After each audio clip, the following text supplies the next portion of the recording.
আল্লাহর কসম, আমি আব্দুর রাজ্জাক বিন ইউসুফ আলহামদুলিল্লাহ কোরআন হাদিস মোটামুটি ভালোই বুঝি, আর আমি খুব দক্ষতার সাথে পড়ানোর চেষ্টা করি। একটা ক্লাসে যদি 500 ছাত্র থাকে, আমি যদি ক্লাসে ঢুকি, একটা ছেলে যদি আরেকটা ছেলের গায়ে এভাবে হাত দিয়ে চিমটি কাটে, আমি শিক্ষকতাই করব না। আমি যতক্ষণ ক্লাসে থাকি ততক্ষণ এটা কিয়ামতের মাঠ। এরপরেও আমি বলছি, আমি টুটা ফাটা যেটুকু কোরআন হাদিস বুঝি, তাতে মেয়ের বাপের 10টা টাকা খরচ হবে বিবাহের শুরু থেকে নিয়ে শেষ পর্যন্ত, এর কোনো প্রমাণ কোরআন হাদিসে নাই। এমনকি মনে হচ্ছে যে বরযাত্রী নিয়ে বিবাহ করতে গেছে, তো তোমার শ্বশুর লজ্জায় পড়ে 20টা বরযাত্রী আছে, 10টা ডুলি বিবি আছে, সবার জন্য খাবার রেডি করেছে। উচিত হবে বের হয়ে চলে আসার সময়তে, আব্বা আপনার তো কিছু খরচ হয়ে গেছে, 50,000 টাকা থাকলো আপনার কাছে। আমার এই কথা কি বুঝতে পেরেছেন? তার মানে খরচের কোনো পথঘাট মেয়ের বাপের বোঝা যায় না। আল্লাহর কসম, আমি আপনাদের কাছের মানুষ, বাড়ির মানুষ, আমি আপনার ছেলে, আপনার ভাতিজা, আপনার ভাই, আমি যেভাবে কোরআন হাদিস বুঝি, তাতে 1টা টাকা মেয়ের বাপের খরচ হবে এরকম কোনো কোরআন হাদিস দিয়ে প্রমাণ করা যাবে না, বিধানে নাই। আর আমি যে কথা বললাম, এইভাবে উল্টে ধরার কোনো পথ নাই কিয়ামত পর্যন্ত। তো আল্লাহ নবী যে বললেন ফাতেমাকে, সালিনি মা শেতে, ফাতেমা তুমি যদি কিছু চাও তাহলে চাও, আমি তোমাকে দিব। বিচারের মাঠে আমি কোনো উপকার করতে পারবো না। এটা হলো বিবাহের অনেকদিন পরে। বিবাহের পরে সংসার দেখে মেয়ের বাপ জামাইকে বলতে পারে, আচ্ছা বাবা তোমার তো খুব সমস্যা, তুমি তো ভালো ব্যবসা বাণিজ্য করতে পারছো না, আমি না হয় তোমাকে 50,000 টাকা দিলাম, দেখো তো তুমি কিছু করতে পারো কিনা। সেটা ভিন্ন জিনিস। তুমি কোন সাহসে ফার্নিচার নিবা কেন? বলে আমার শ্বশুর খুশি হয়ে দিয়েছে। তোমার শ্বশুরকে ফকিরকে দিতে বলো তো ফার্নিচারটা, তোমার শ্বশুর ফকিরকে দিয়ে দে। বিশ্বাস করো, ভিক্ষা করা টাকা দিয়ে চাউল কিনে ভাত খেয়ে ইবাদত কবুল হবে। ভিক্ষা করা টাকা দিয়ে চাউল কিনে ভাত খেয়ে ইবাদত কবুল হবে। যৌতুকের টাকা দিয়ে চাউল কিনে ভাত খেয়ে ইবাদত কবুল হবে না।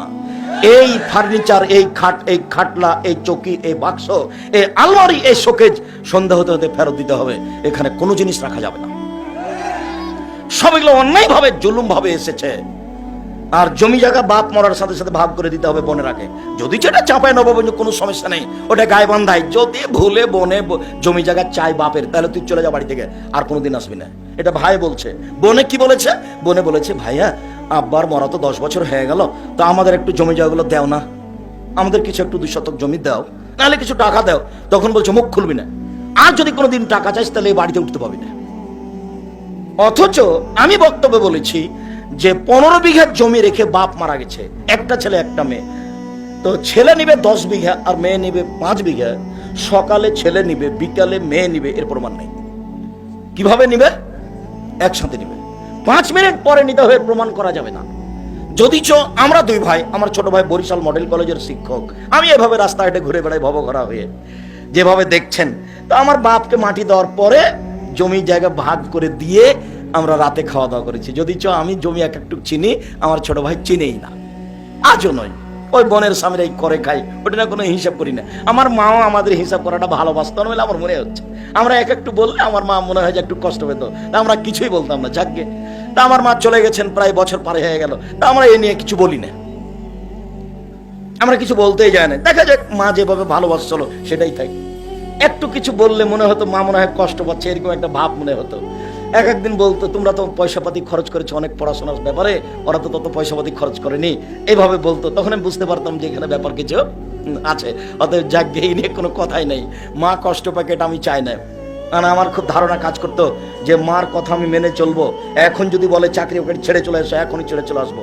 উঠতে বললে উঠবো, বসতে বললে বসবো, যা হবে হবে। আমার মা বলতো বাড়ি থেকে বের হওয়ার সময়তে, শোনো প্রাইভেট পড়ায়ও না, 1, 2 দোকানে বসিও না, 3 কাউকে বন্ধু হিসাবে গ্রহণ করিও না, 4 মানুষের বাড়িতে দাওয়াত খায়ও না। 4টা কথা আমার মা বলতো বের হওয়ার সময়তে। আর যতদিন আমি বাইরে থেকেছি, খালি ফকিরকে ভিক্ষা দিলি বলতো আমার ছেলেটার জন্য একটু দোয়া করি, আমার ছেলেটা বাইরে থাকে।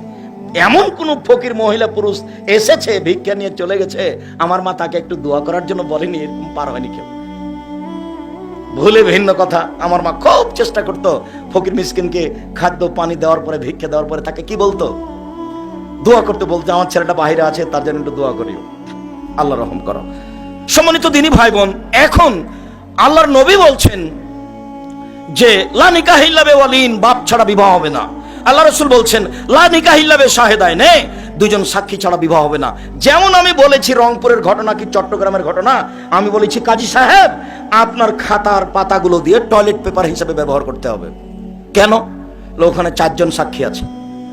কাজী সাহেবের খাতাতে কয়টা সাক্ষী জায়গা আছে? 4 জনের। বলতে পারো কোথায় 4 জন সাক্ষী লাগে? শুধুমাত্র জেনা প্রমাণ করার জন্য।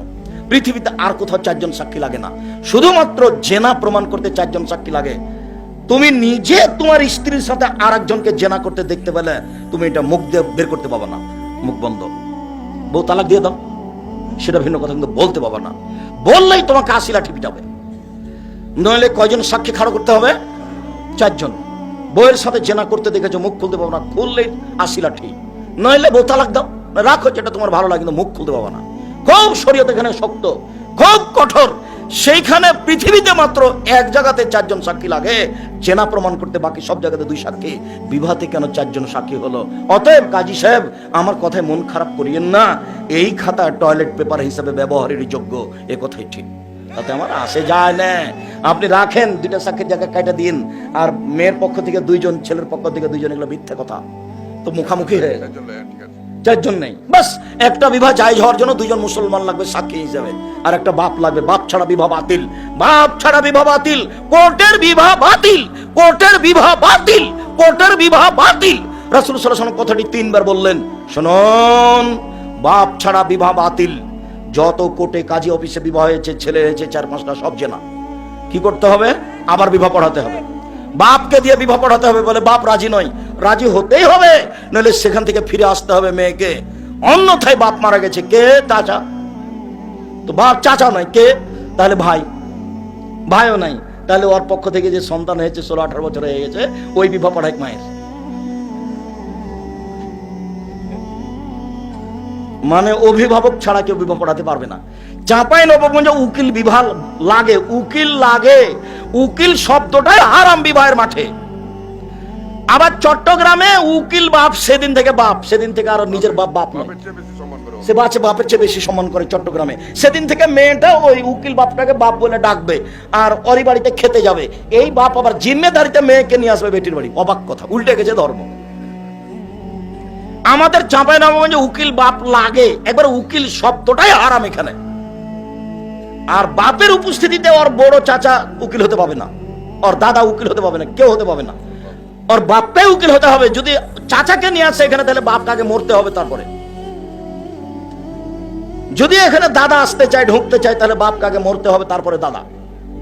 এটাই শরীয়ত। সম্মানিত দিনী ভাই বোন, এখানে আরো জরুরি কথা যে চাঁপাইনবাবগঞ্জ জেলাতে বিবাহের নিয়ম নীতিতে 1 নাম্বার হচ্ছে মেয়েকে দেখতে যাওয়া। সবাই মিলে মেয়েকে দেখতে যাওয়া হারাম। শুধুমাত্র ছেলে দেখতে পাবে। অতিরিক্ত মনে করলে ছেলে তার মা, খালা, ফুফুকে সাথে নিতে পারে। বন্ধু বান্ধব, বাপ চাচা, কেউ সে মেয়েকে দেখতে পারে না, চিরদিনের জন্য হারাম। দেখতে গিয়ে টাকা পয়সা, সয়না গয়নাগাঁঠি, আংটি কিছুই দিতে পাবে না, সবকিছু দেওয়া হারাম। এরপরে বিবাহকে মেয়েকে বায়না করা, বায়না প্রথা এখন কিছুটা উঠেছে, আগে ছিল। সবাই মিলে মেয়ের বাপের বাড়িতে ভালো মানের খাওয়া দাওয়া করত, টাকা পয়সা দিত। সন্ধ্যার দিকে সবাই মিলে 2-3, 500, 2000, 5000 টাকা মেয়েটাকে গুনতে দিত। মেয়েটা সবার সামনে আসতো, এসে টাকাটা গুনে দেখাতো, সবাই পরীক্ষা করতো মেয়েটা নেওয়া যাবে কিনা। বায়না করা হয়ে গেছে, এই প্রথা হারাম, বায়না প্রথায় হারাম। এরপরে মেয়ে ঠিক হয়েছে, মেয়ের জন্য বরযাত্রী কতটি? 40 জন বর, 40 জন যাত্রী বরের সাথে, আর 20 জন ডলি বিবি। তখনই আগে বলে দিয়েছি, ডলি বিবি শব্দ চিরদিনের জন্য চাঁপাইনবাবগঞ্জ থেকে তুলে দিতে হবে। কেউ যেন আর না জানে যে ডলি বিবি কি জিনিস, কেউ যেন না জানে। কোনোদিন এই যুবক তোমাকে বলছি, তোমার বিবাহ হয়নি তাই না? তুমি বলবেন না। নিতান্তই যদি মা যদি ডলি বিবি কাউকে পাঠান, তাহলে আমার দাদিকে পাঠাবেন না। মা আমি কোনো মহিলা মানুষ নিয়ে যাব না। অবশ্যই স্মরণ রাখতে হবে, ডলি বিবি চিরদিনের জন্য বিদায় করে দিতে হবে দেশ থেকে, চাঁপাইনবাবগঞ্জ থেকে। তারপরে ওই যে সবাই মিলে বসে ওকে ক্ষীর খাওয়াচ্ছে, থুবড়া প্রথা।